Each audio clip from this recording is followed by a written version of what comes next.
AITA for canceling my wedding after I found out my fiancé was only marrying me to get a green card and my money? I'm 34F and my now ex-fiancé is 29M. His name is Luca and he's from Italy. We met 2 years ago when he was working at an Italian restaurant in my city on a work visa. I went there for my birthday dinner with friends and he was our waiter. He was charming and funny and had this accent that made everything sound romantic. We exchanged numbers and started dating a week later.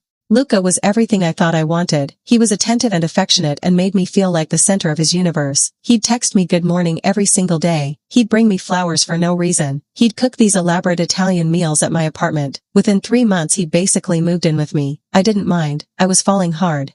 I should mention that I'm not rich but I'm comfortable. I work as a senior software engineer at a tech company and I make good money. I own my condo outright. I have a healthy savings account and a decent investment portfolio. My parents also left me a trust fund when they died in a car accident 5 years ago. It's about $1.2 million and I've been living off the interest while keeping the principal untouched. Luca knew about my financial situation. I told him about the trust fund maybe 6 months into our relationship when we were talking about our futures. He seemed sympathetic about my parents and didn't make a big deal about the money, which I appreciated. He talked about wanting to open his own restaurant someday and I told him I'd love to help him achieve that dream. His work visa was set to expire about a year into our relationship. He was stressed about it constantly, talking about how he didn't want to leave me, how he'd finally found home with me. He looked into extending it but the restaurant wasn't willing to sponsor him for a longer-term visa. I suggested we get married. I know it sounds crazy now but at the time it felt romantic. We loved each other. We were talking about marriage anyway. Why not do it sooner and solve his visa problem at the same time? Luca was hesitant at first, said he didn't want me to feel pressured, but I insisted. I proposed to him and he said yes.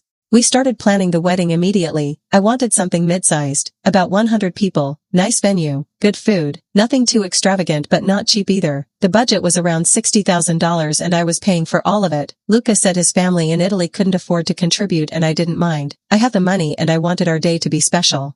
Luca got really involved in the planning. He had opinions about everything, the flowers, the menu, the music, the venue. At first I thought it was sweet that he cared so much, then it started to feel controlling. He'd shoot down my ideas and push for more expensive options. When I suggested a less expensive band he said we couldn't have a cheap wedding because his family was coming from Italy and he wanted to impress them. I gave in on most things because I wanted him to be happy. The wedding was scheduled for next month. We'd already sent out invitations, booked everything, bought my dress. Then 3 weeks ago something happened that changed everything. I came home early from work because I wasn't feeling well. Luca didn't know I was coming home. I walked into our condo and heard him on the phone in the bedroom. He was speaking Italian and laughing. I don't speak Italian but I stood outside the door and listened anyway, trying to pick up anything familiar. I heard him say my name, Emma, and then he said some numbers that sounded like 1,2 milioni. I know enough to recognize that as 1.2 million, the exact amount of my trust fund. My stomach dropped. I pushed open the door and Luca jumped. He quickly said goodbye to whoever was on the phone and asked why I was home. I asked him who he was talking to. He said his brother Marco. I asked what they were discussing. He said just wedding stuff. I didn't push it then but I couldn't shake the feeling that something was wrong. I started paying more attention to things. Little things that hadn't seemed important before suddenly felt significant. Like how Luca never wanted to video call his family. Only regular calls. Like how he'd been vague about the details of his life in Italy. Like how he always changed the subject when I asked about visiting his hometown. I also started noticing financial things. Luca had been using my credit card for wedding expenses and personal purchases. I'd given it to him months ago and told him to use it for whatever he needed. But when I looked at the statements I saw charges I didn't recognize. Expensive dinners with people I didn't know. Designer clothes. A weekend trip to Miami that he'd told me was a work thing. I felt sick. I wanted to confront him but I needed proof first. I needed to know if I was being paranoid or if my gut was right. I called my friend Jen who works in immigration law. I asked her hypothetically what red flags to look for in a green card marriage. She listed several things: big age gaps, short relationships before marriage, one partner with significantly more money, the foreign partner pushing for a quick wedding. All of it applied to us. Jen said if I had serious doubts I should do some digging before legally tying myself to someone. So I did. I went through Luca's laptop while he was at work. I know it's a violation of privacy but I was desperate. What I found made me physically ill. There were emails going back a year and a half, right after we started dating, between Luca and his friend Matteo. In the emails Luca talked about me like I was a mark. He called me La Gallina d'Oro, which I looked up and means the golden goose. He talked about how easy it was to make me fall for him, how I was lonely and desperate for affection after losing my parents. In one email from 8 months ago, Luca wrote that he'd convinced me to propose to him and that once he got his green card he'd wait the required time then divorce me and take half of everything. Matteo responded asking if Luca felt bad about it. Luca said no, that Americans are stupid and deserve to be scammed. There were more emails, Luca discussing the wedding budget and laughing about how much money I was spending, Luca talking about gaining access to my trust fund after marriage, Luca planning his restaurant that he'd open with my money and then cut me out of. I took screenshots of everything. I was shaking and crying but I made sure to document it all. Then I called Jen and told her what I found. She said I needed to cancel the wedding immediately and consider reporting him to immigration authorities. I called my brother next. His name is Ryan and he's always been protective of me. I told him everything. He was furious. He wanted to come over and confront Luca but I told him no, that I needed to handle this carefully. I decided to confront Luca that night. I printed out some of the emails and I waited for him to come home from work. When he walked in I was sitting on the couch with the papers in my lap. He could tell something was wrong immediately. He asked what happened. I handed him the printed emails and watched his face go white. He started to stammer, tried to say it wasn't what it looked like. I asked him point blank if he ever loved me or if this was all a scam from the beginning. He couldn't answer. He just kept saying he could explain. I told him to get out. He started crying, actual tears, begging me not to throw away what we had, saying he did develop real feelings for me even if it started as something else. I didn't believe him. I told him he had 1 hour to pack his things and leave or I'd call the police. Luca packed quickly. He kept trying to talk to me but I ignored him. Before he left he said I was making a mistake, that we could work through this. I slammed the door in his face. The next morning I started making calls. I called the venue and canceled. They wouldn't refund the deposit but I didn't care. I called the caterer, the florist, the band, the photographer, everyone. I lost thousands of dollars in deposits but it was worth it to get out. I sent an email to everyone on the guest list explaining that the wedding was canceled due to personal reasons and that I'd explain more later. My phone started blowing up immediately, friends and family calling and texting asking what happened. I told my close friends and family the truth. I showed them the emails. Everyone was horrified and supportive. My brother wanted to find Luca and beat him up but I talked him out of it. Then Luca's friends started reaching out, people I'd met through him over the past 2 years. They were calling me cruel and heartless, saying I was ruining Luca's life over a misunderstanding. One of them, a guy named Paolo, sent me a long message about how Luca really loved me and that the emails were just him venting to a friend and didn't mean anything. I blocked all of them. Luca tried to contact me multiple times, calls, texts, emails, showing up at my building. I documented everything and got a restraining order. Jen helped me file a report with USCIS about the fraudulent marriage attempt. I don't know what will happen with his visa status but that's not my problem anymore.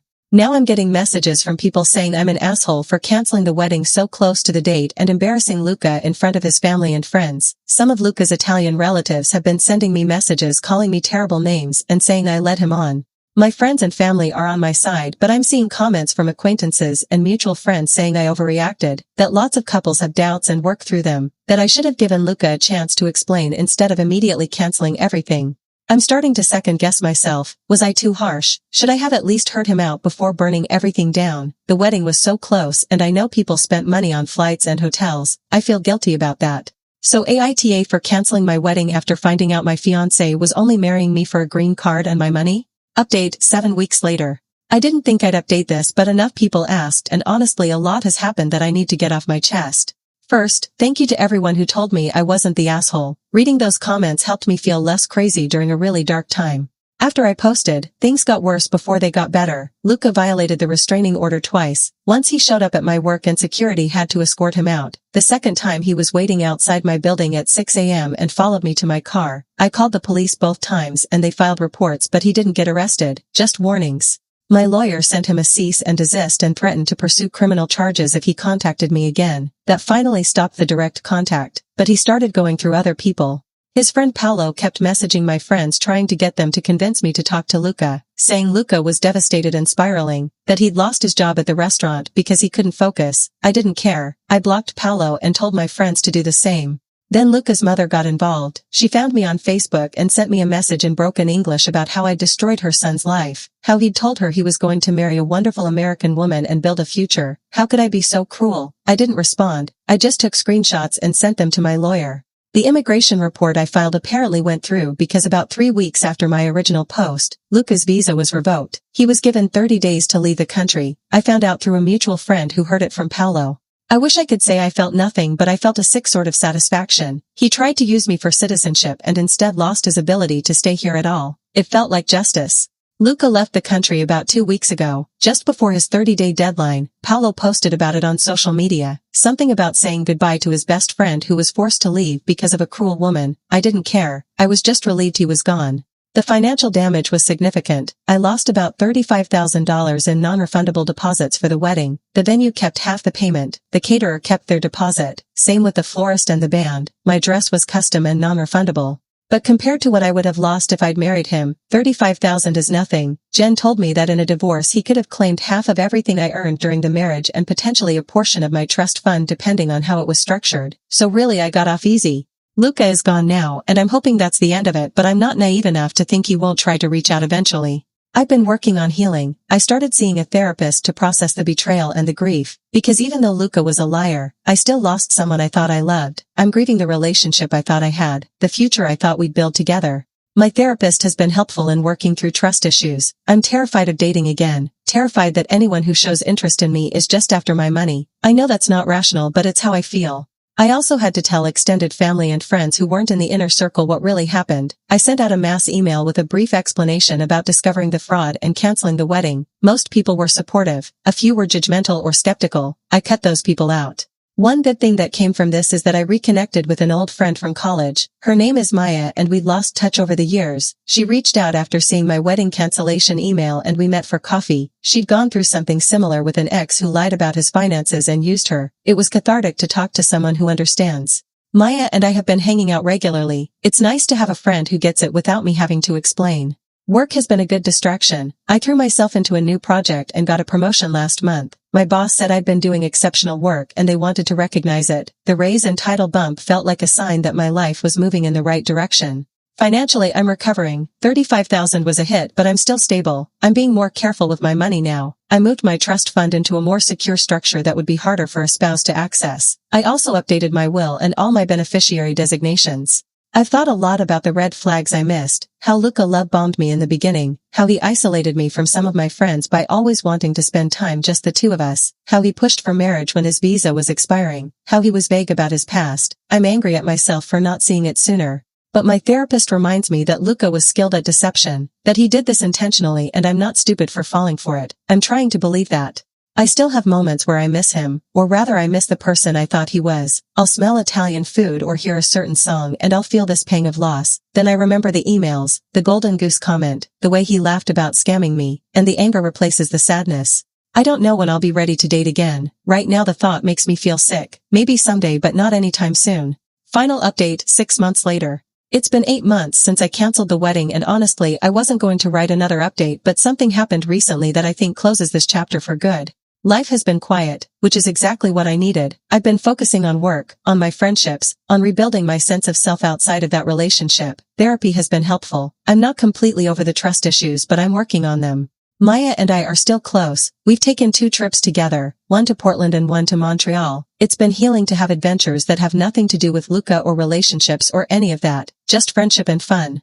I went on one date about 2 months ago. A guy from work asked me out and I said yes even though I was terrified. It was fine, nothing special. We got coffee and talked about work stuff and there was no chemistry. I didn't see him again, but it felt like progress that I could even go on a date without having a panic attack. Then last week I got a Facebook message from someone I didn't know, a woman named Julia. She said she was messaging me because she thought I should know something about Luca. My first instinct was to delete it. I didn't want to know anything about him, but curiosity got the better of me. I opened it. Julia said she was from Luca's hometown in Italy. She'd heard about what happened with our wedding from mutual friends. She wanted me to know that I wasn't the first. Luca had apparently done this before. She said that 5 years ago Luca had been engaged to a German woman named Petra who was living in Italy. Petra was wealthy and Luca had convinced her to invest in a restaurant with him. She put in 80,000 euros and he was supposed to be her business partner. 6 months after they opened the restaurant, Luca kicked her out of the business and kept all the money. Petra tried to sue him, but Italian courts are slow and expensive and she eventually gave up and moved back to Germany. Julia said there were rumors about other women too, an Australian woman, a French woman, always foreigners, always women with money. Luca had a pattern. She sent me screenshots of Facebook posts from Petra warning other women about Luca, posts from years ago that I'd never seen because I didn't know to look for them. I felt sick reading it. I thought I was an isolated case, but I was just one in a line of targets. Julia said she was telling me because Luca had recently posted on social media that he was moving to London, that he had a new girlfriend there. Julia was worried he was doing it again and wondered if I could warn the new woman. I didn't know what to do with that information. I'm not responsible for saving strangers from Luca, but I also couldn't just ignore it. I asked Julia if she had any contact info for Petra. She did. She connected us over email. Petra and I had a long email exchange. She told me her whole story and it was eerily similar to mine. The love bombing, the charm, the push for fast commitment, the financial manipulation. She said she'd been devastated when it ended and had trust issues for years afterward. She also said she'd tried to warn people about Luca but no one listened. They thought she was a bitter ex. She'd eventually given up.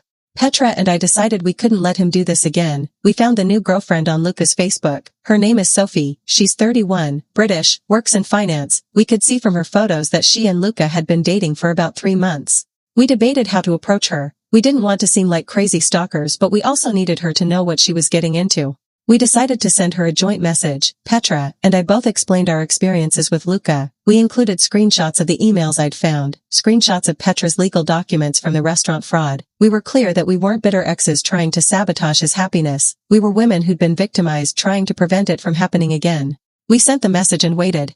Sophie responded 2 days later. She thanked us for reaching out. She said she'd had some doubts about Luca, little things that didn't add up. Our message confirmed her instincts. She broke up with him immediately. She also said she reported him to UK immigration because he'd been talking about marriage and she suspected he was trying to use her for a visa like he'd done with me. I don't know what happened after that. I don't know if Luca's visa to the UK was revoked or if he moved on to another country and another woman. I don't care anymore. What I do know is that Petra and I stopped him from hurting Sophie, and that feels like something. Petra and I still email occasionally. She's doing well. She's married now to a nice German guy and they have a baby. She said going through the Luca situation made her more cautious, but she eventually learned to trust again. Hearing that gave me hope. I'm doing okay. I'm not dating seriously, but I'm open to the possibility someday. I've been on a few more casual dates. Nothing has turned into anything, but I'm not as scared as I was. Work is good. I got another promotion. I'm leading a team now and I love it. I bought a house last month, a small place outside the city with a yard. It's mine and only mine and no one can take it from me. I still think about Luca sometimes, but not with longing, just with a sort of detached curiosity about how someone becomes that kind of person. I don't miss him. I miss the illusion of him. The money I lost on the wedding still stings, but I've made most of it back through bonuses and my raise. I've also been more intentional about my spending and my financial planning. I'm happy, or I'm getting there. My life is mine again and I'm building it the way I want. Without lies, without manipulation, just me and the people who actually care about me. Luca is somewhere in the world probably looking for his next target. I hope he fails. I hope every woman he approaches sees through him. But if they don't, at least I know I tried to warn one of them.